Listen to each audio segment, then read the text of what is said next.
Okay guys, we just got done smoking a brisket for 12 and a half hours. So now what we're gonna do is we're gonna rest the brisket.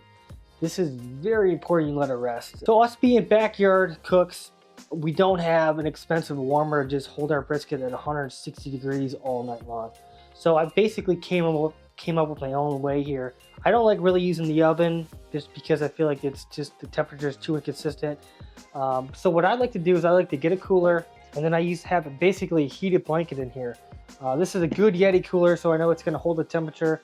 And wrapping it in this blanket is just another good heat source that keeps it around 140 to 100 degrees for, I've had this thing for 14, 15 hours. So I'm going to get this thing wrapped up. We're going to shut it, and then in the morning, I'll kind of show you what we're probing at.